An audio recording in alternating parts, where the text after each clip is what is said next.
नमस्कार भाई बहनों, आज मैं लेके आया हूँ ट्यूमर लाइसिस सिंड्रोम होता क्या हो, इसके बारे में आपको बताने वाला हूँ। नॉर्मली हम जाने ट्यूमर लाइसिस सिंड्रोम क्या होता है। जैसे कि हम देखें, जैसे एक मैंने पुतला बनाया है। इसमें जैसे एक व्यक्ति है जिसको कैंसर हो चुका है, जिसके ट्यूमर हो गए, जैसे गांठ हो चुके हैं, ट्यूमर गठन हो चुकी है। और यहाँ भी अब इस गठान में अगर कोई कीमोथेरेपी देते हैं, जैसे कैंसर हो चुका है, मेलिग्नेंट कैंसर जो ठीक नहीं होता, तो उसके लिए डॉक्टर साहब क्या करते हैं, कीमोथेरेपी देते हैं। तो उसके वक्त कीमोथेरेपी के दौरान या किसी कारणवश ये जो ट्यूमर है रप्चर फट जाती है। तो फट जाती है, जितना भी इसके अंदर जो मटेरियल है, क्योंकि अगर गांठन बढ़े तो इसके मटेरियल भी भरा होगा, इसके अंदर जो भी मटेरियल वो सब निकल के कहाँ आ जाएगा, ब्लड वेसल्स के अंदर आ जाएगा। और ब्लड वेसल के अंदर क्या, इसके अंदर जो भी मटेरियल है वो बढ़ता जाएगा।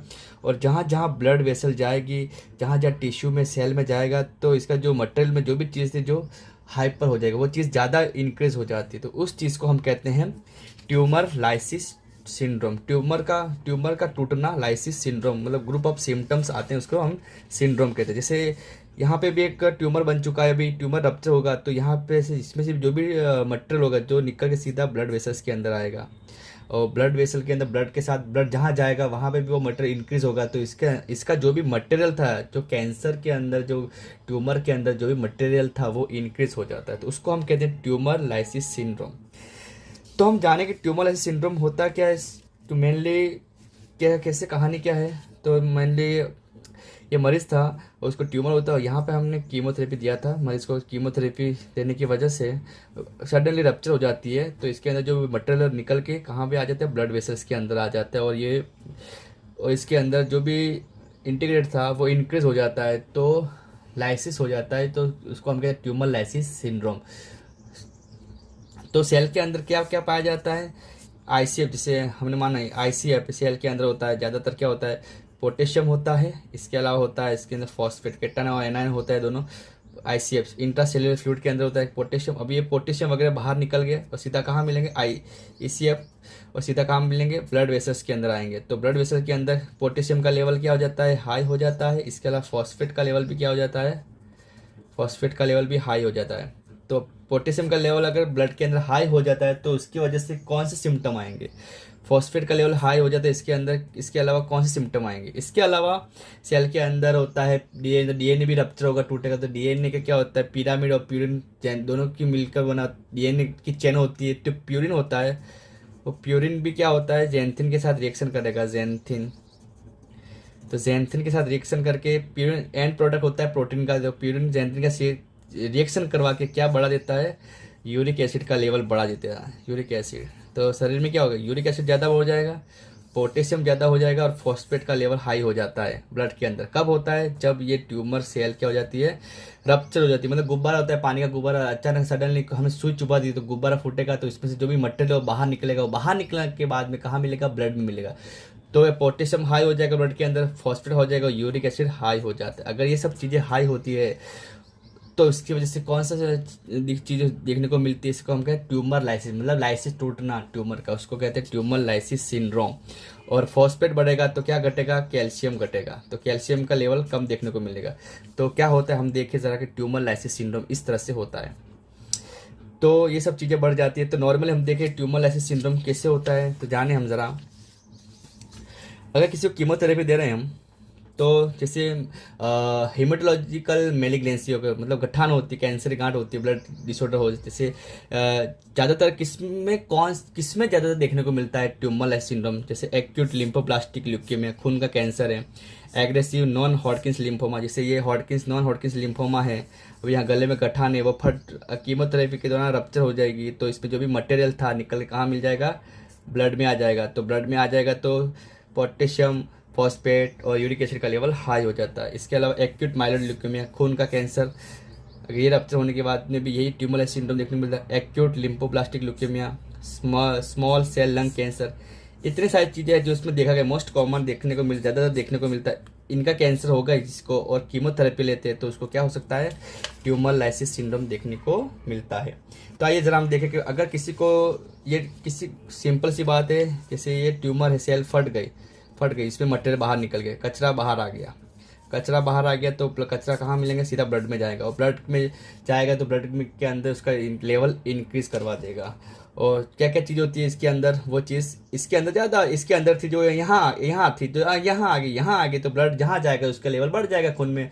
तो क्या क्या सिम्टम आएगा, तो ज़्यादातर कौन कौन सी चीज़ों पे अफेक्ट करता है, आइए ज़रा हम देखें कि भाई ट्यूमर लाइसिस सिंड्रोम होता क्या है।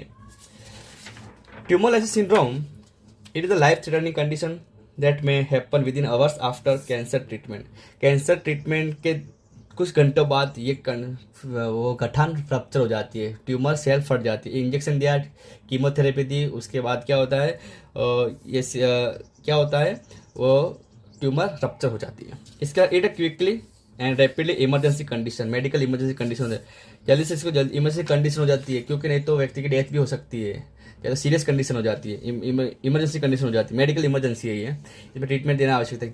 कीमोथेरेपी देने के बाद कुछ घंटों के बाद में लाइसिस ट्यूमर का फटती है, ट्यूमर फट जाती है, गुब्बारा फूट जाता है। और कब फूटता है, आफ्टर कीमोथेरेपी लेने के बाद में।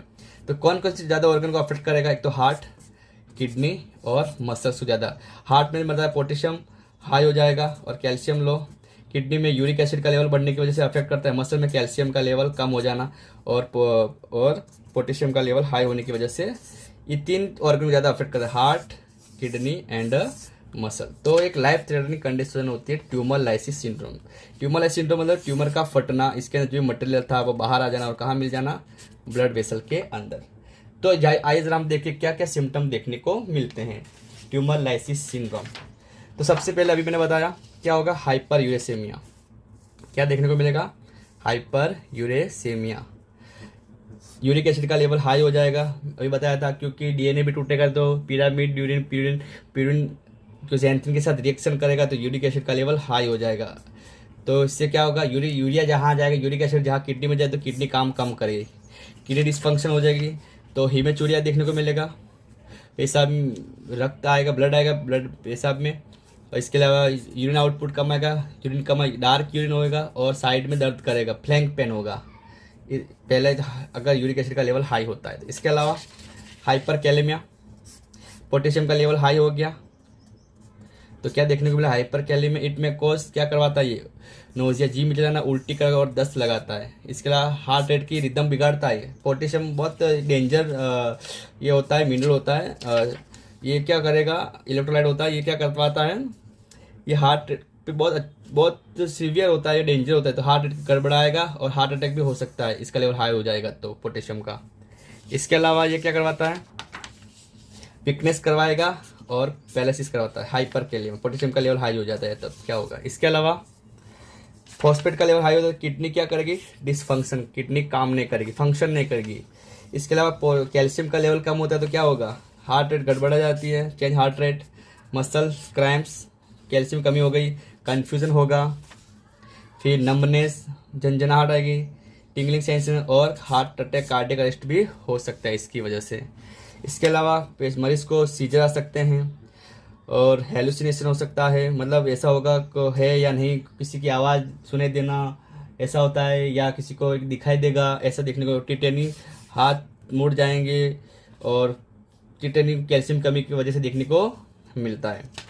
तो ये कुछ सिम्टम देखने को मिलते, मेन सिम्टम 4 देखने को हाइपरयूरेसिमिया देखने को मिलता है, हाइपर कैलेमिया, हाइपर फॉस्फेटेमिया और हाइपोकैल्सीमिया। फॉस्फेट बढ़ता है तो हमेशा कैल्शियम घटता है, तो ये कंडीशन देखने को मिलती है। तो ये सिम्टम इसके अंदर देखने को मिलते हैं ट्यूमर लाइसिस सिंड्रोम के अंदर।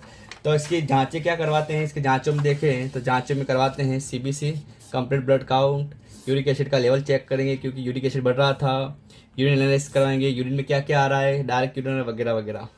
इसके मैनेजमेंट में क्या करना है, फ्लूइड देना है, ज़्यादा फ्लूइड देना है, इमरजेंसी हाइड्रेशन रखना है, एग्रेसिव हाइड्रेशन, जल्दी से स्पीड में क्या देना है, फ्लूइड देना है, 16 गोज वीगो यूज़ करनी है, कैनुला।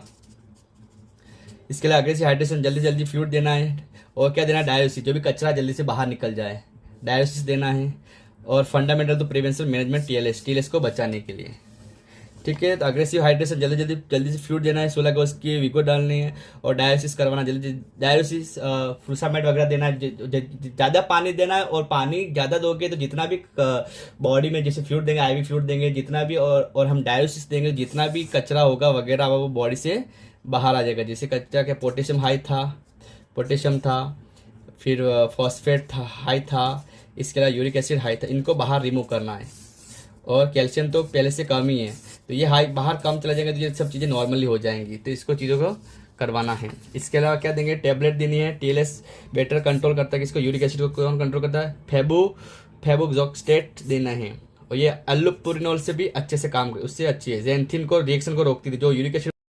तो क्या होता है, तो हमने देखा अगर किसी की मरीज को कीमोथेरेपी देते हैं, तो कीमोथेरेपी जैसे कि ट्यूमर है, कैंसर की ट्यूमर है, गठान है, इसके अंदर से मटेरियल भरा हुआ है, जो भी हमने थोड़ी देर पहले हमने देखा था वो मटेरियल, अगर तो क्या होता है कुछ घंटों के बाद में क्या होता है, ये फट जाती है, रप्चर हो जाती है, तो इसमें जो मटेरियल था इस ब्लड वेसल्स के अंदर आएगी, ब्लड वेसल्स के अंदर आ जाता है, तो ब्लड वेसल के अंदर आ जाएगा ये मटेरियल सभी निकल के, तो ब्लड वेसल में इनका जो लेवल था हाई हो जाएगा। इसके अंदर हमने देखा था क्या क्या था, पोटेशियम था, कैल्शियम घट गया जाता, फॉस्फेट था, कैल्शियम था, फॉस्फेट था, इसके अलावा इसके अंदर था यूरिक एसिड, इनका लेवल क्या हो जाता है, हाई हो जाता है। तो हाई हो जाएगा तो क्या देखने को मिलेगा, हाइपर फॉस्फेटेमिया, हाइपर कैलेमिया, हाइपर यूरेसेमिया और हाइपोकैलेमिया। अगर इन सब का लेवल हाई हो जाता है, इससे फॉस्फेट का लेवल बढ़ जाता है, पोटेशियम का लेवल बढ़ जाता है, और हाइपर यूरिक एसिड का लेवल बढ़ जाता है, तो इनका वजह से क्या होता है, ट्यूमर लाइसिस सिंड्रोम देखने को मिलता है, ट्यूमर लाइसिस सिंड्रोम देखने को मिलता है। और फॉस्फेट हाई ज़्यादा होगा तो कैल्शियम घट जाता है, तो ये कंडीशन देखने को मिलती है। सिंपल सी बात है, सडनली रप्चर हो जाती है कीमोथेरेपी देने के बाद, जैसे किसी मेलिग्नेंसी हिमेटोलॉजिकल मेलिग्नेंसी की वजह से ट्यूमर रप्चर होती है, तो इसके अंदर जो मटेरियल था रिलीज होकर ब्लड वेसल्स के अंदर आता है, और इसका लेवल बढ़ जाता है, इन सभी का लेवल बढ़ जाता है। तो इनका लेवल बढ़ने की वजह से क्या क्या कहते हैं कंडीशन को, टीएलएस। तो 3 ऑर्गन को अफेक्ट करते हैं, किडनी, हार्ट और मसल्स। किडनी क्यों, यूरिक एसिड हाई हुआ और फॉस्फेट की वजह से, इसके अलावा हार्ट पोटेशियम का लेवल हाई होने की वजह से, मसल कैल्शियम का लेवल घटने की वजह से, और पोटेशियम का लेवल बढ़ने की वजह से ये चीज़ें देखने को मिली थी। तो इनकी वजह से इन 3 ऑर्गन को ज़्यादा अफेक्ट करता है, तो इन 3 ऑर्गन को खराब होने का चांसेस बना रहता है। इसको कहते हैं ट्यूमर लाइसिस सिंड्रोम कहते हैं, और कैसे हुआ जो मैंने आपको बताया। और इसी कड़ी में मैं अपना लेक्चर समाप्त करता हूं, और अगर इसी जानकारी के लिए आप हमें कमेंट कीजिए, और इसी कड़ी के साथ अपने लेक्चर को मैं समाप्त कर रहा हूं। धन्यवाद।